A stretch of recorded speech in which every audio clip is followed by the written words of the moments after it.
The video call had been scheduled for 2 p.m. on a Wednesday. I joined from my office in downtown Seattle, my assistant having blocked out the afternoon. On screen I could see Dad's conference room in Phoenix. The mahogany table, the leather chairs, my brother Marcus sitting beside him looking smug. Mom sat on Dad's other side. The estate attorney, Mr. Henderson, shuffled papers at the head of the table. "Elena," Dad began, his voice carrying that tone of patient disappointment I'd heard my entire life. "Your grandmother's passing is difficult for all of us. But we need to discuss the estate practically." I adjusted my webcam. "Of course, Dad." Marcus leaned forward, his smile tight. "Before we start, I just want to acknowledge how much work I've put into managing Grandma's properties over the past 7 years. The Arizona rentals, the Colorado cabin, coordinating maintenance, handling tenants." "We know, Marcus," Mom interrupted, patting his hand. "We're very proud." Mr. Henderson cleared his throat. "Let's review the will. Mrs. Rodriguez left behind 8 rental properties in Scottsdale valued at approximately $4.2 million, plus a vacation property in Aspen valued at $1.1 million. Total estate value approximately $5.3 million. My expression remained neutral. I'd known these numbers for years. What they didn't know was that Grandma Rosa had called me 3 months before her death. "Mija," she'd said, her voice weak but determined. "Your father doesn't see you. Never has. But I do. I see how hard you work, how you built yourself up from nothing. Marcus, he talks big, but I've been watching the numbers. Money keeps disappearing." That conversation led to a quiet meeting with her attorney, not Henderson but her personal lawyer in Tucson.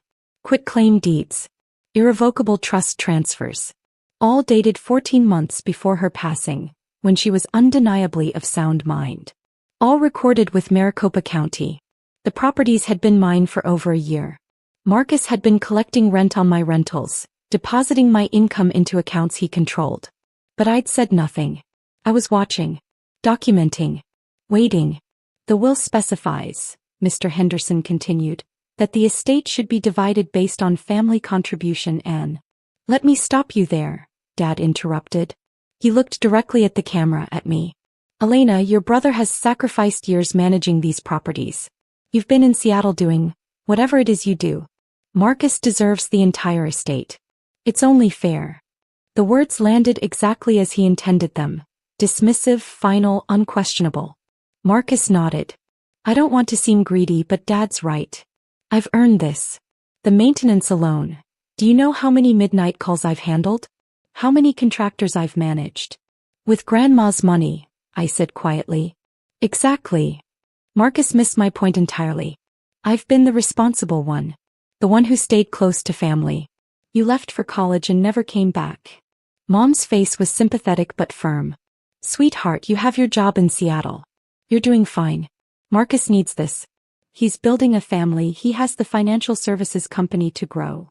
Rodriguez Financial Group," Marcus added proudly. "We're expanding. This inheritance will help me take it to the next level." I looked at my father on screen. His jaw was set, his decision made. This wasn't a discussion. It was an announcement. "Your brother deserves everything," Dad said. "That's our position." I nodded slowly. "I understand." Mr. Henderson shifted uncomfortably. "Ms. Rodriguez, you have the right to contest." "That won't be necessary," I said calmly. "Thank you all for your time." I ended the call. For a moment I sat in my office. The corner office on the 43rd floor with views of Elliott Bay. My assistant knew not to disturb me during family calls. The afternoon sun cast long shadows across my desk. Then I picked up my phone and opened an encrypted messaging app. "Withdraw all capital from Rodriguez Financial Group immediately," I typed to my private equity manager. "Execute within the hour. No explanations. Clean exit." The response came in seconds. Confirmed. $5.1 million will be pulled by 5 p.m. Eastern Standard Time. They'll receive notice in approximately 30 minutes. I set down my phone and returned to the financial reports on my screen. I had 3 other portfolio companies to review before end of day. The backstory was simpler than anyone in my family knew. I'd left Phoenix for the University of Washington on a full academic scholarship at 18. Dad had been dismissive. Seattle's so far. Why not ASU? Marcus, 3 years older, had stayed local, gotten his finance degree from Arizona State, immediately started working for Dad's small financial advisory firm. I'd been the family afterthought. The daughter who was fine, but never exceptional in their eyes. Marcus was the golden child, charismatic, local, present at every family dinner. What they didn't know was that I'd spent college working 3 jobs while maintaining a 4.0 GPA. I'd graduated early, gotten hired by a tech startup doing financial analysis. That startup had been acquired 18 months later. My stock options had been worth $2.3 million. I'd been 22 years old with more money than I knew how to handle. Instead of broadcasting it, I'd gone quiet. I'd found mentors in Seattle's investment community. I'd learned private equity, venture capital, strategic positioning. I'd built a portfolio slowly, carefully, investing in early-stage companies with solid fundamentals. By 25, I was worth $8 million. By 30, I'd crossed $30 million. Now, at 33, my portfolio was valued at $127 million. I sat on 4 corporate boards. Forbes had profiled me 6 months ago as one of their 30 under 35 in finance, though I'd requested they use only my first name and no photos. I went home to Phoenix twice a year, Thanksgiving and Christmas. I wore simple clothes, drove a Toyota when I was there, rented a modest apartment in Seattle that I kept for show. My real home was a penthouse in Belltown that no one in my family had ever seen. My father would introduce me to his friends. This is Elena, she works in finance up in Seattle. Never asking what I did. Never curious about my life. Marcus would make jokes. Still single? Still renting? Some of us are building real wealth, sis. I'd smile and say nothing. Because I'd learned something valuable in my 20s. Underestimation is a strategic advantage. When people think you're struggling, they reveal their true character. They show you who they really are. Grandma Rosa had been different. She'd noticed things. During my last visit before her illness worsened, she'd cornered me in her kitchen. "You're too quiet about your success, Mija," she'd said, her eyes sharp despite her age. "Why?" I'd hesitated, then told her the truth. About my portfolio. About my investments. About watching Marcus's lifestyle inflate beyond what his small firm could support. Her face had hardened. "He's been managing my rentals." "I know. You think he's stealing? I think you should audit the books." She had. 3 weeks later, she'd called me in tears. Marcus had been skimming rent payments for 4 years. Small amounts at first, $500 here, $1,000 there. But it had grown. Maintenance that was never done but billed for. Rent collected but not fully deposited. Property tax payments that came from her accounts while he claimed to have paid them. Total estimated theft, $340,000. "I'm transferring everything to you," Grandma had said. "Not in the will, they can contest that. Direct transfer. Quitclaim deeds. You'll own the properties before I die." "Grandma. He's my grandson, but he's a thief. Your father enables him. Always has. You're the only one with integrity." The transfers had been completed 14 months before her passing. She'd made me promise not to tell anyone until after she died, until after the will reading. "Let them show you who they are," she'd said. "Then decide what to do with that information."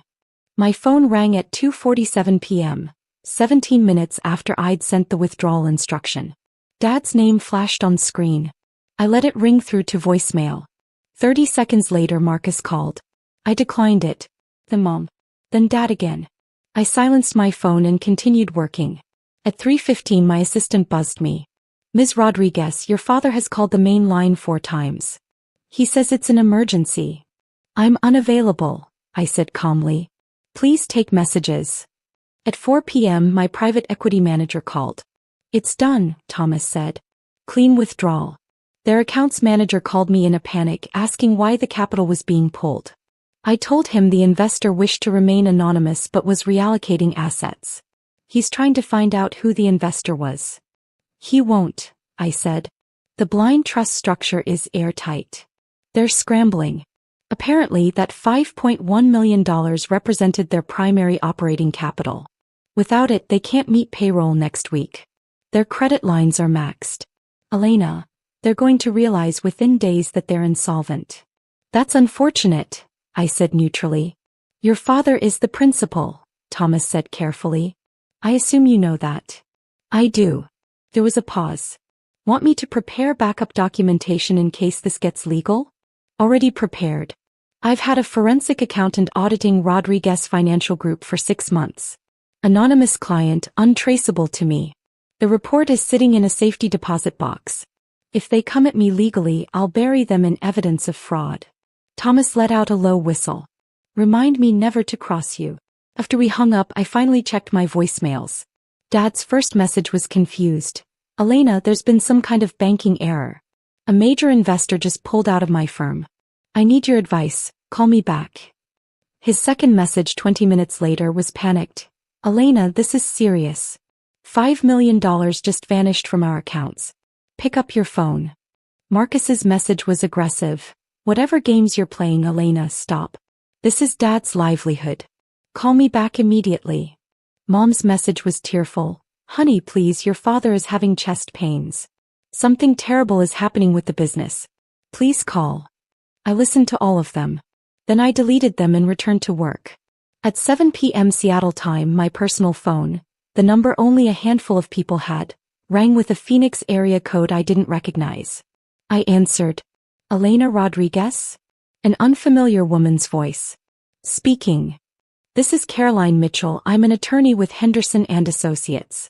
I'm calling on behalf of your father, Victor Rodriguez, regarding the estate of Rosa Martinez Rodriguez. I'm listening. There seems to be a significant issue with the property records. When we went to file the estate transfer paperwork today, we discovered that all 8 Scottsdale properties and the Aspen property are registered in your name as of 14 months ago. Can you explain this? My grandmother transferred them to me via quitclaim deed. A long pause. You've known about this for 14 months? I've owned them for 14 months. But you said nothing during today's will reading. I wasn't asked about property ownership. I was told about inheritance distribution preferences. Another pause. I could hear papers shuffling. Ms. Rodriguez, your brother has been managing these properties and collecting rent for years. Yes, I said. On properties he doesn't own. That would make him my property manager, except I never hired him in that capacity. Are you saying? I'm saying Marcus has been collecting rent on my properties and keeping the income. I have 14 months of documentation. Every rent payment, every maintenance claim, every expense. I've been tracking all of it. Dear God, Caroline whispered. Do you know what the total is? Through last month, approximately $340,000 in rental income that was never remitted to the actual property owner. That's not counting the money he stole from my grandmother in the years before the transfer. Ms. Rodriguez, this is embezzlement. Yes. You could file criminal charges. I could. Why haven't you? I leaned back in my chair looking out at the Seattle skyline, because I wanted to see how far they'd go. Today I got my answer. My father told me my brother deserves everything I own because he managed it. They were going to take properties that are legally mine and claim them as inheritance. That's fraud.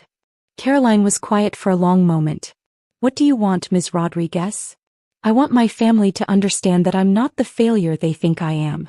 I want them to understand that their assumptions have consequences. But mostly I want what's legally mine, which I already have. Your father's firm, Caroline said carefully. The capital withdrawal. That was you. I don't know what you're referring to. Elena. I'm an anonymous investor in various enterprises. If one of my investments is no longer performing to standards, I reallocate capital. That's basic portfolio management. Your father's company will collapse without that money. Then perhaps he should have built a more stable business model. One that doesn't rely on a single anonymous investor. One that doesn't enable his son to steal from family members. Caroline let out a breath. They're going to come after you. Let them. I have a forensic accounting report that documents every dollar Marcus stole. I have recorded conversations with my grandmother detailing why she transferred the properties. I have 14 months of documentation showing Marcus collecting my rent. If they want to make this a legal battle, I have enough evidence to put Marcus in prison and disbar my father from his financial licenses. You've been planning this. No, I said. I've been protecting myself and documenting reality. There's a difference. The next morning I woke to 47 missed calls and 32 text messages. Most were from Marcus, ranging from confused to furious to desperate. What did you do? Dad's company is collapsing. Call me. This is your family. How can you do this? You vindictive bitch. You're destroying Dad. Please. We need to talk. Dad's in the hospital. That last one made me pause. I called Mom directly. She answered on the first ring, her voice raw. Elena, thank God. Your father had a panic attack last night. We thought it was a heart attack. He's at Banner Medical. Is he stable? Physically, yes, but Elena, his business is falling apart. Someone pulled millions in funding and now the bank is calling in loans and he can't make payroll, and Marcus says it's somehow connected to the properties, and her voice broke into sobs. Mom, I said calmly. I need you to listen to me carefully. Is Dad able to talk? He's sedated, but... Good. Here's what's going to happen. Tomorrow morning you, Dad, and Marcus are going to meet with your attorney. I'm going to send you documentation that you'll want to review before that meeting. After you've read it, we can discuss next steps. What documentation? Proof that Marcus has been embezzling from Grandma's properties for years. Proof that he continued to steal from me after the properties were transferred to my name. Detailed financial records of every fraudulent transaction. Silence. Mom. That's impossible, she whispered. Marcus wouldn't. Read the documents. Then decide if you want to protect a thief or acknowledge reality. I hung up before she could respond. Within an hour I'd sent an encrypted email to my parents' address. The attached PDF was 247 pages long. Forensic accounting reports, bank statements, property records, rent payment tracking, maintenance billing analysis. Every theft documented with dates, amounts, and evidence. The executive summary on page 1 was damning. Subject: Marcus Rodriguez collected approximately $340,000 in rental income from properties owned by Elena Rodriguez between March 2022 and April 2024. Subject: falsified maintenance records, inflated expense reports, and systematically diverted rental payments to personal accounts. Criminal liability includes grand theft, embezzlement, fraud, identity theft, filing property documents using false ownership claims. I didn't call them again. I waited. At 3 p.m. Arizona time, my father called from the hospital. I answered. You destroyed me. His voice was hollow, defeated. My company is finished. My son is a criminal. My mother knew and chose you over all of us. Grandma chose honesty, I said. She chose protecting her assets from someone who was stealing from her. That's not choosing me, that's choosing integrity. Marcus made mistakes. Marcus stole $340,000 from his own grandmother and then continued stealing from me after her death. Those aren't mistakes. That's a pattern of criminal behavior that you enabled. I didn't know. You didn't want to know. There's a difference. Grandma tried to tell you. I documented everything and stayed silent. You never once asked me about my life, my success, my investments. You assumed I was struggling because that fit your narrative. His breathing was ragged. What do you want? Nothing from you. I already have what's mine, the properties Grandma legally transferred to me. I've already reallocated my investment capital from your failing firm. I don't need anything from this family. So you're just going to let us collapse? You did this to yourselves. I simply stopped subsidizing your dysfunction. That $5 million, that was yours? I'm a private equity investor with a diversified portfolio worth over $100 million. Rodriguez Financial Group was one of many investments. When an investment underperforms or the principals demonstrate poor judgment, capital gets reallocated. That's business. The line went silent for so long I thought he'd hung up. You're worth $100 million? His voice was barely a whisper. Approximately $127 million as of last quarter. Forbes profiled me 6 months ago. You never noticed because you never looked. By God, Elena. Why didn't you tell us? Would you have believed me? Or would Marcus have made jokes about me, playing pretend entrepreneur, while you nodded along? He had no answer. Here's what happens next, I said, my voice calm and businesslike. Marcus has 72 hours to return every dollar he stole, all $340,000. If he does, I won't file criminal charges. If he doesn't, I'm turning this documentation over to the Maricopa County Attorney's Office. He doesn't have $340,000. Then he should have thought about that before he stole it. He can sell his cars, his house, liquidate his retirement accounts. Not my problem. Elena, please. Regarding your company, you have 30 days to find replacement capital or close operations in an orderly manner. I will not reinvest. However, if you close cleanly and don't leave employees or clients harmed, I won't pursue fraud charges related to how you misrepresented your financial stability to your investors. You destroy your own father? No, Dad. You destroyed yourself by enabling your son's criminal behavior and dismissing your daughter's worth. I'm simply declining to fix it for you. What about the properties? He asked weakly. The ones Grandma left? I've owned them for 14 months. They're mine. Not inheritance, existing ownership. Marcus will need to vacate his property management role immediately. I'm hiring a professional firm. He was counting on managing those. He was counting on continuing to steal from me. That ends today. Dad was crying now. Your mother. This will destroy her. Mom can decide whether she wants a relationship with a daughter who protects herself or a son who steals from family. That's her choice. But she can't have both without acknowledging reality. You've changed.